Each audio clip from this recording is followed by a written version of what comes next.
raviolis or tortelli. Italian ravioli or tortelli come in many shapes and sizes. It's basically a stuffed pasta dough with a variety of ingredients that varies depending on the region of Italy, north, south, central. The fillings include meat, usually leftover, like chicken, beef, pork, sausage, etc. You can also make raviolis with ricotta cheese.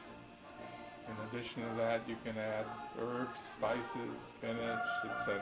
And so today we'll be concentrating on making Italian raviolis.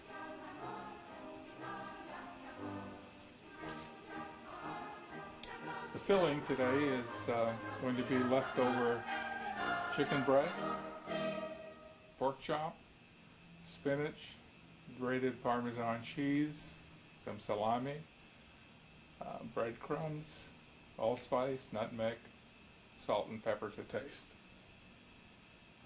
I'm starting out with, first of all, it happens to be a KitchenAid food processor. It kind of facilitates the process, and I have some leftover chicken breast that I cooked last night with some slices of prosciutto on it.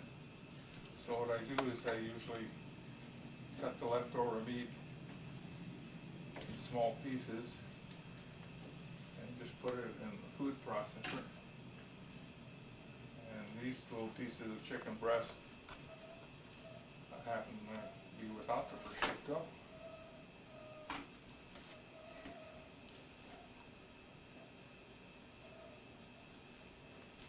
And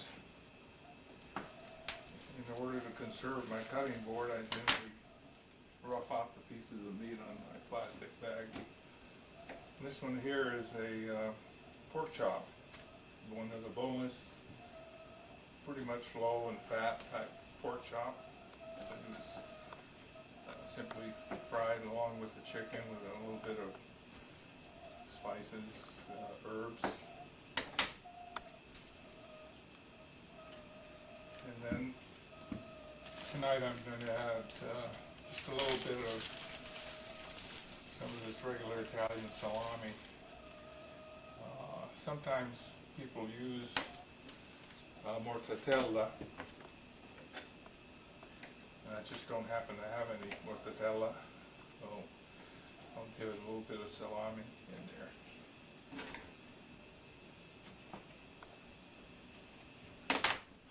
And so this is kind of the way I start out. And pulse it.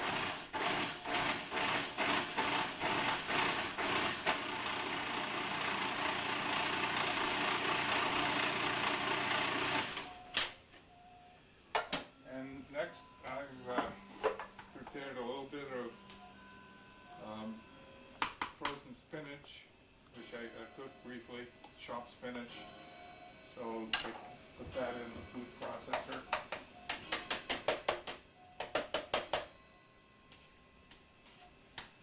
And again,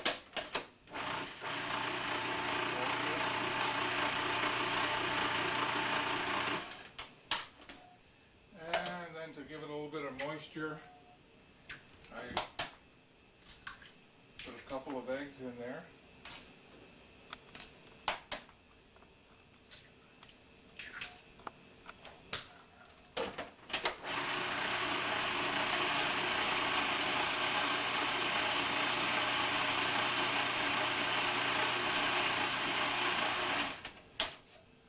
At this point, the mixture is fairly manageable. Sometimes, depending on the quantity of meat that you have and so forth, it's not liquid enough, but this one here seems just about right now. And so I'm going to add a few things to it. First, I'm going to add a little bit of Italian herbs, dried herbs. And say probably equivalent of a teaspoon. And then I'm going to add some nutmeg.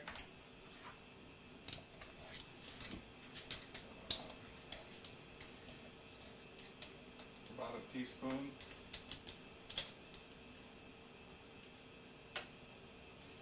And one of the spices that is not that common but they use in the Lucca area in Italy is allspice. And I'm going to add about another teaspoon or so. So we got herbs, allspice, and nutmeg. Now, and for the filling you use frozen spinach, but you could also use fresh spinach or Swiss chard or correct. Other things as well. And we're kind of a salt-free family, so sometimes I will add a little bit of pepper, and sometimes a little bit of Mrs. Dash. In this case, I'm going to hold back on that. And then the last ingredient will be some grated Parmesan cheese, probably the equivalent of about maybe a little bit less than a cup.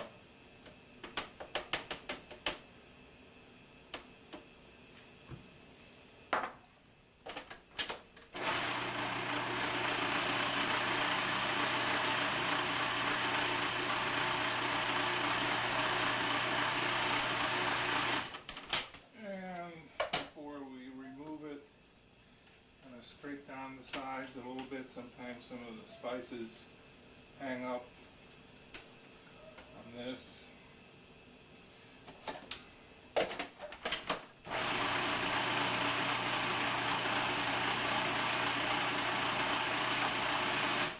And that pretty much is the filling for the raviolis. Now, if this is too runny, for example, you can add some breadcrumbs to it to thicken it up a little bit, but in this case it looks like it's pretty much where it's supposed to be. So if you wish, you can store it overnight. I wouldn't store it too long because it has raw eggs in it, but in this case this is about 5 o'clock in the evening, and probably going to get involved in making the pasta possibly this evening or maybe tomorrow morning.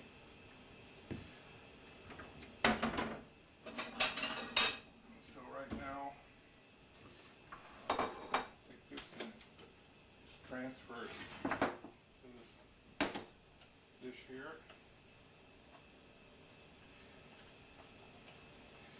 Now if you're using a different kind of filling, for example, in some of the traditional filling, like you notice this one here is fairly green because of the spinach, but some of the ravioli fillings in Italy, for example, one of the fillings that some of the old timers put in is one that I don't particularly care for, but it gives the raviolis moisture, and that is calf brains, which have been cooked and then chopped up and put in the mixture, and that apparently makes the ravioli fairly moist. In this case here, I think the consistency of the filling seems to be fairly soft, so it should handle fairly well when you stuff raviolis with it. So at this point,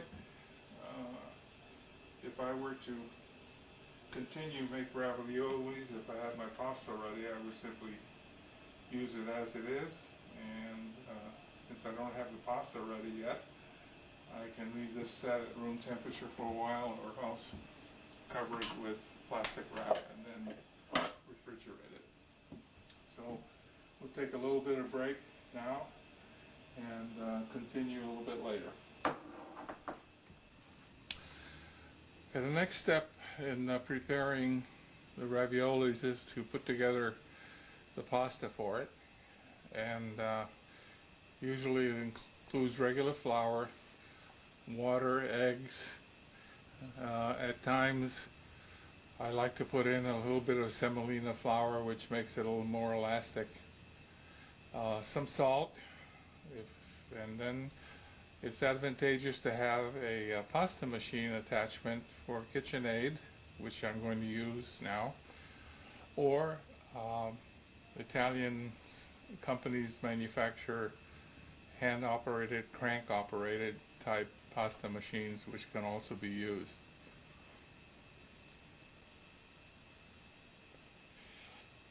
The ingredients are going to be approximately 3 cups of flour, about a half a cup of semolina flour, 2 eggs, and equivalent water to the volume of about 1.5 eggs.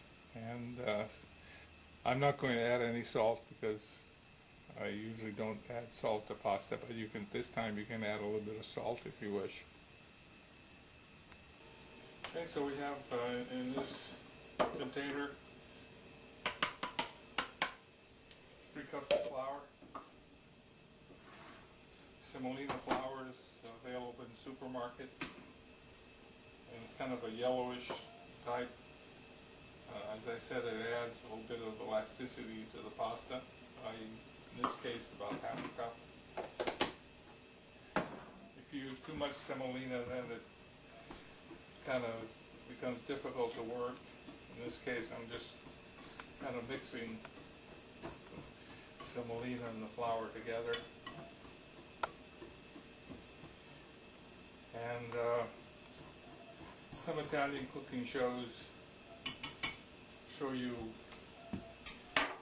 dumping the flour on a breadboard and then making a little well in the middle and adding a liquid, and then things escape and so forth. So I like to start it out in the bowl so it's not as messy. At this point, I'm going to break an egg in this, and 1 egg is just a little bit under 1/4 of a cup of liquid. So I'm going to add another egg, and I'm going to slightly beat them with a fork.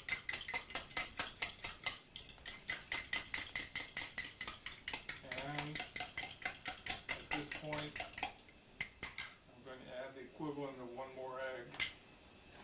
With just a little bit of cold water. So my quantity becomes then about 3/4 of a cup. Now you can always add a little bit of water as you go along in the event that the consistency of the pasta is not what you want. So what I start out is by just dropping the liquid in the middle and bringing in the flour from the sides.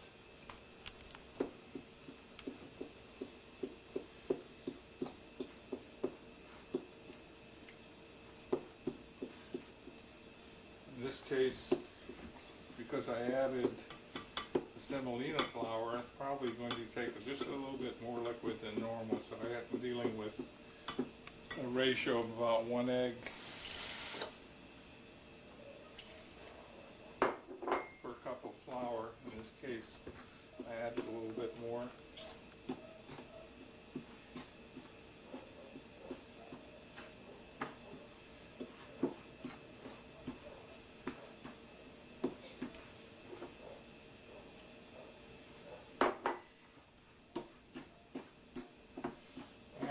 Also start using your hands once you get most of the liquid and flour together, and you kind of get a feel in terms of what this should feel like at this time.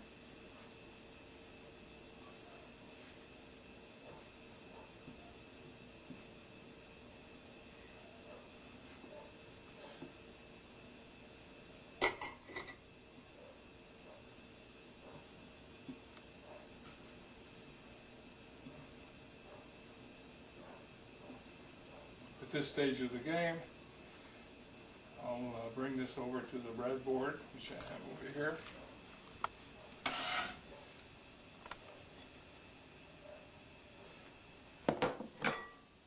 And start to knead this by hand.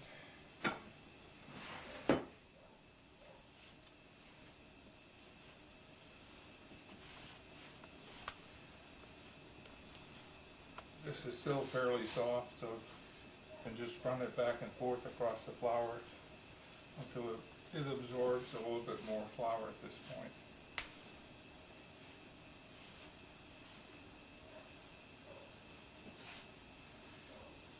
And it's difficult to tell exactly what the consistency of the mixture should be, but you can tell that it requires a little bit of effort to move it around, so beginning to stiffen up to the point where it just should be just about right. And is it similar to bread dough consistency? I think it's around kind of like a bread dough consistency. I think that if you have semolina in it, it becomes a little bit harder. But I think it's to the point where it's just about right now. So at this point, I'm going to remove this excess flour that has perhaps the dough in it that I don't want. And I'm also going to rinse my hands to get some of this stuff off.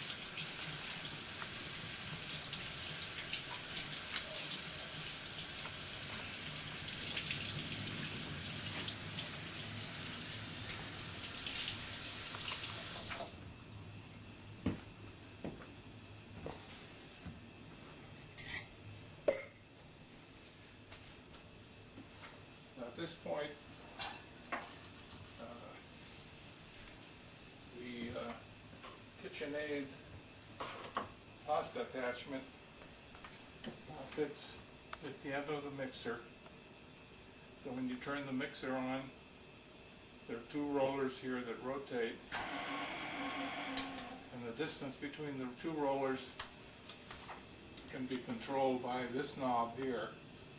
And you start out at the widest gap, which is number 1, and you gradually go up to number 8, depending on the thickness of the pasta. So in order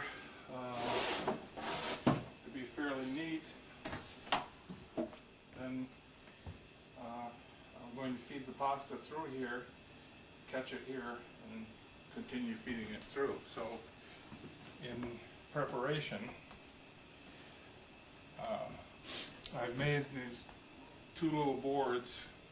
I have one here, one in another room now, with a wire mesh, and I usually deposit the sheet of pasta on this to dry. Another way to do it is to place the pasta on a like a clean, dry kitchen towel, so because if the pasta is a little too sticky, it's difficult to handle when attempting to make linguine or capellini. So in this case, I'm going to divide the dough arbitrarily, just to begin with, in 4 sections, and then use a little bit of flour so it doesn't stick. And I generally flatten it out to begin with, so that it would feed into the rollers.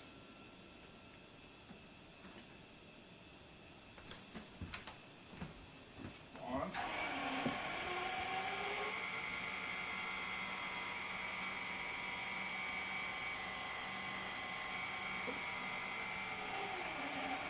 At this point, sometimes you can rework it like this a couple of times, add a little bit of flour to it, and then feed it through like this.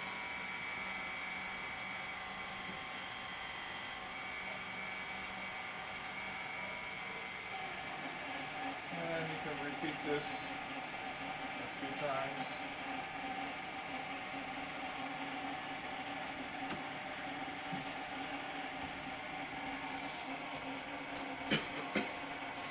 What it does is gives you a kind of a controllable width.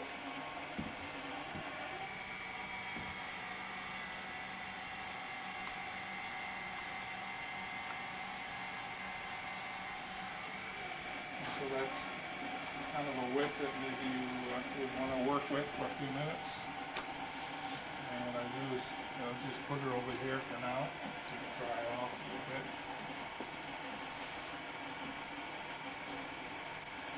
Now you could, at this point, continue along and reduce the distance between the rollers, but sometimes it's easier to rough out the first few so you don't have to change the roller back and forth.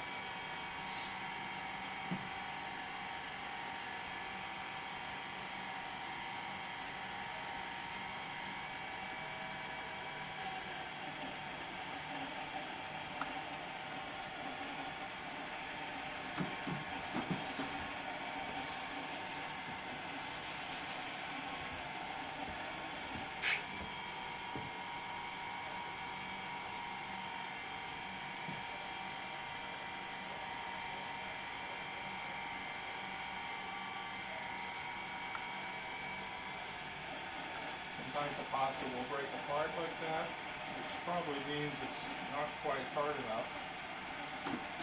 So hopefully by adding a little bit of flour to it, it will come out okay.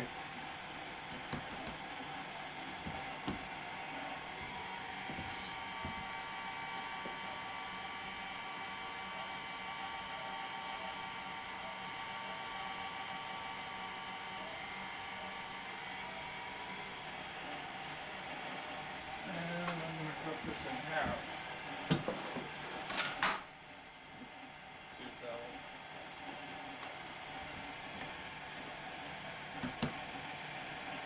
make a change.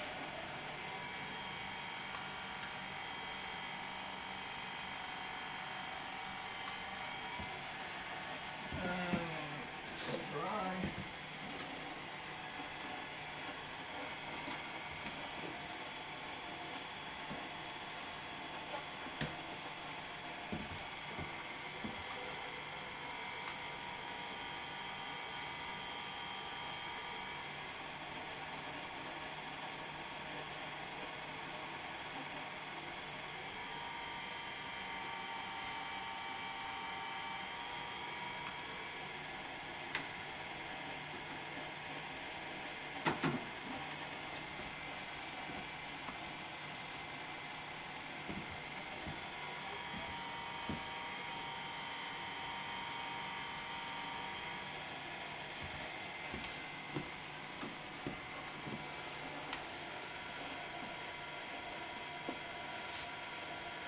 If you're making raviolis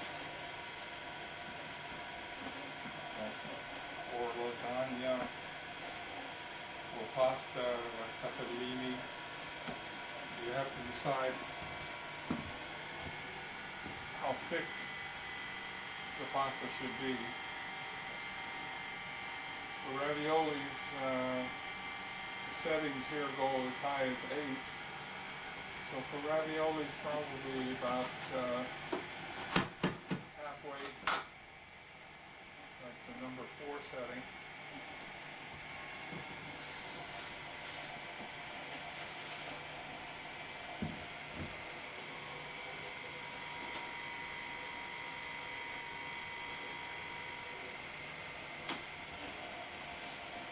Now I find out that with the KitchenAid rollers, it's fairly easy to use. The pasta machines, which are operated by a hand crank and so forth, are a little small and fragile, whereas this one here seems to be able to handle the pasta without any trouble.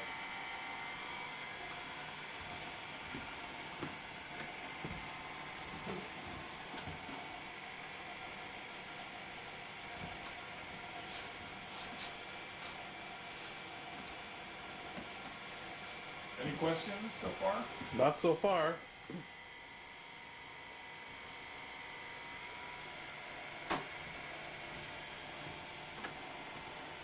And the last one coming up.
Last one.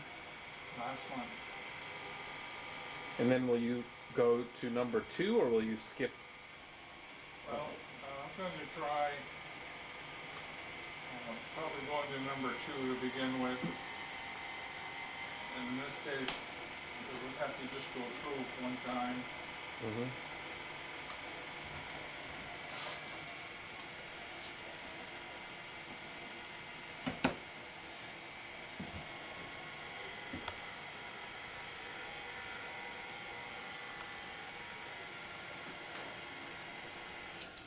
Okay. So now, number 2.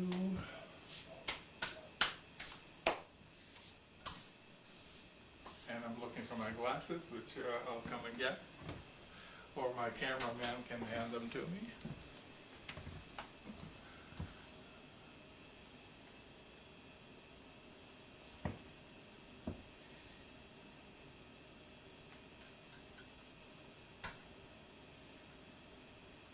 Should click into place. Okay. So we'll try this now with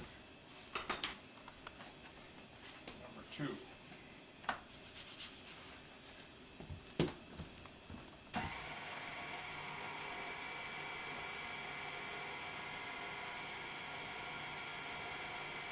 See that it stretches out now. Mm-hmm. It just needs to go through once. Yeah, once.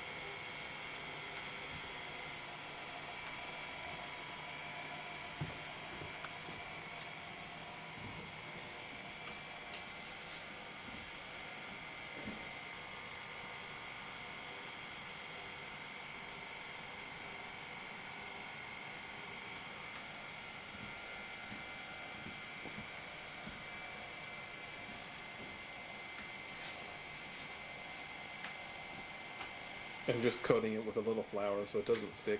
Hmm? Coating it with a little flour. Yeah.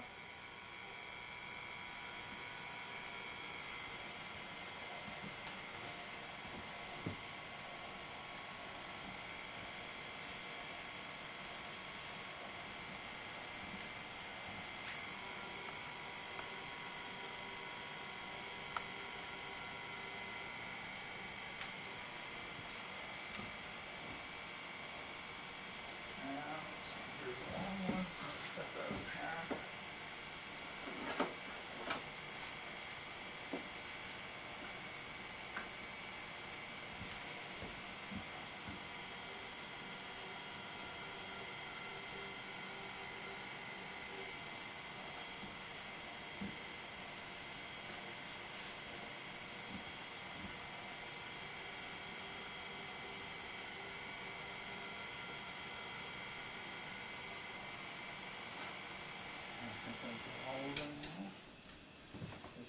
point, then we go up to the next number, which is number 3. So I'm going to, I think, make the raviolis either on the 4 or on 5. I'm not sure yet, so I'll see what happens.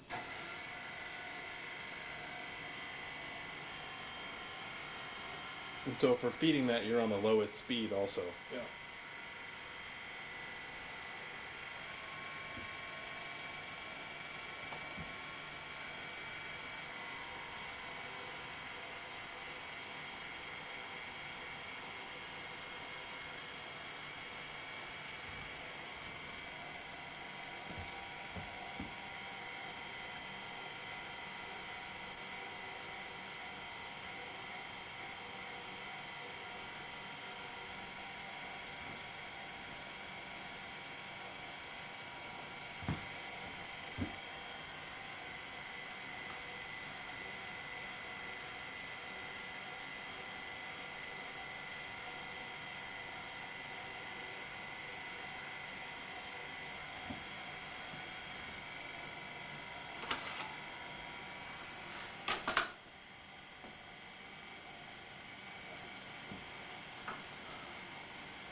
Now, if one is intended to make pasta,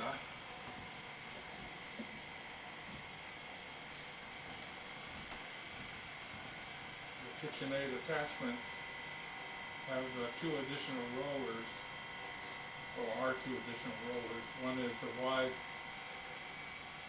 fettuccine roller, and the other one is a capellini roller. And sometimes, if the pasta is too wet, it's best to let the pasta dry a little while so that as it passes through the cutters, it doesn't jam up, but it cuts cleanly. So if you were drying this on this or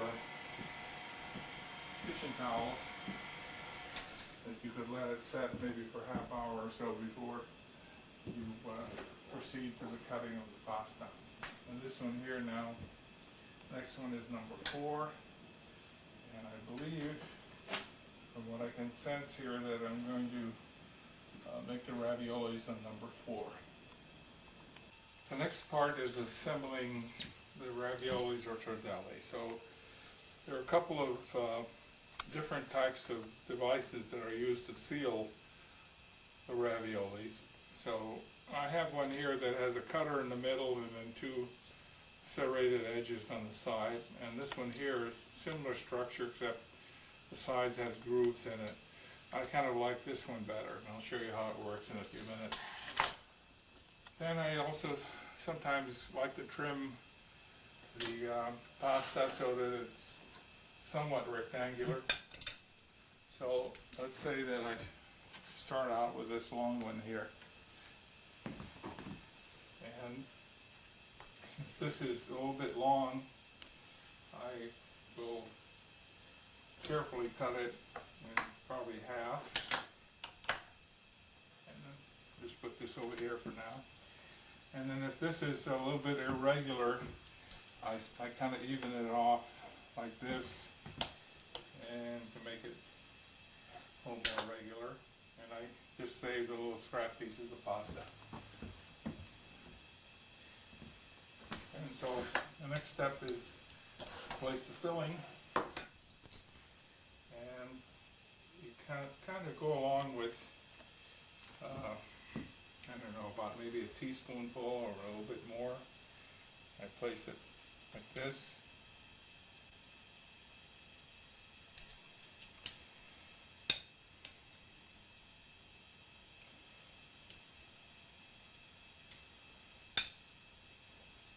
And if you're a little bit off, you want to space them a little bit better, And once they're on there, you can shift them over like so. At this point, if the pasta is fairly moist, you can just leave it as it is. If you think the pasta is a little bit dry, you can dip a brush, a little bit of water, and kind of go over the areas that are going to be together with that. The first one I'm going to do is without the water. So you just bring this over, like so. Press these flat.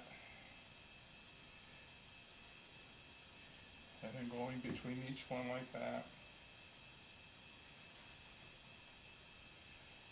Like that, like that. And then in the front. And then use your roller that cuts and seals. So you can go this way and cut and seal the front.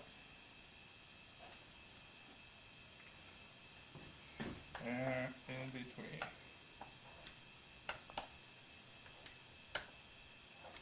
And what if you didn't have a fancy cutting wheel? If you didn't have a fancy cutting wheel, then you can do it like I'll show you in a minute. And then what I do is then I just spread them out to dry, put them in a rack like this over on a dishcloth. And if you were going to cook them, how long would you want them to dry? If we're going to cook them right away, you can just cook them just like that. If you're going to dry them, if you intend to package them and freeze them, they should be fairly dry.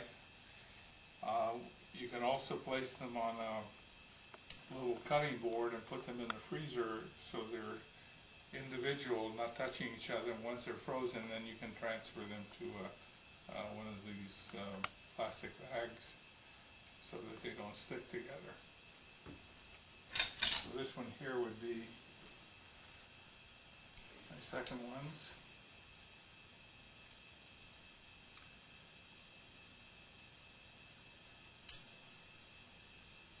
And I would estimate that the pasta is about 4 inches wide. It varies. Something like that. Some people don't like the additional pasta on the side of the ravioli. I like pasta, so sometimes if you have a narrow strip, then you don't have that much pasta folded over. In this case, I'm going to trim this so it's fairly even here and fairly even here. So, fold over, repeat the process.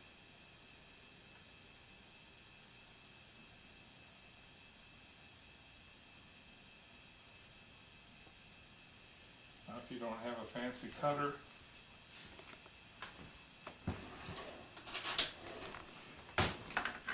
say you had a pizza cutter or a knife, you could trim it if it needs trimming. Like that.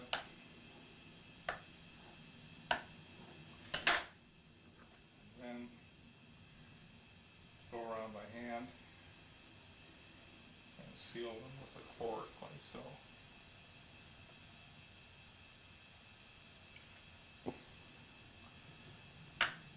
Maybe do one so the camera can see it. Yep. There you go. So it's just sealing that. Sealing it so that they don't come apart when they put them in the water. Days before, the fancy cutters,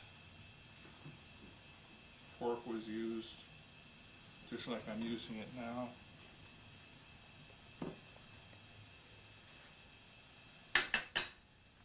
And if they're small, they're tortellini, and if they're huge, they're tortelloni.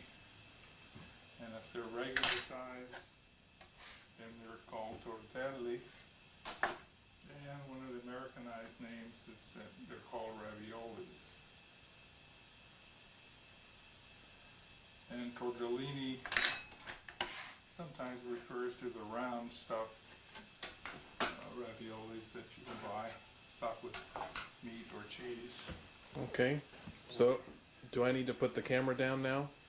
I think that we can, at this point, take a break for a few minutes while I do a few more. And I'll help We'll see complete the process. Ciao. until the next one. We've been hard at work here with my cameraman, my son Rob, and we've assembled 77 of these beautiful ravioli or tortellini, I should say, not tortellini. And these can be then cooked immediately, or they can be dried a little bit so that they don't stick together and placed in a freezer bag and frozen, or if you want to rush it a little bit, you can put like maybe a dozen at a time on a small board and stick it in the freezer, and then when they're frozen, put them in a plastic bag so they don't stick together. The process now to clean the roller after you use it is to use a low brush to scrape off the flour, and these, as well as the pasta machine rollers, the hand crank ones, should not be immersed in water. They should be kind of brushed clean with a dry brush like so.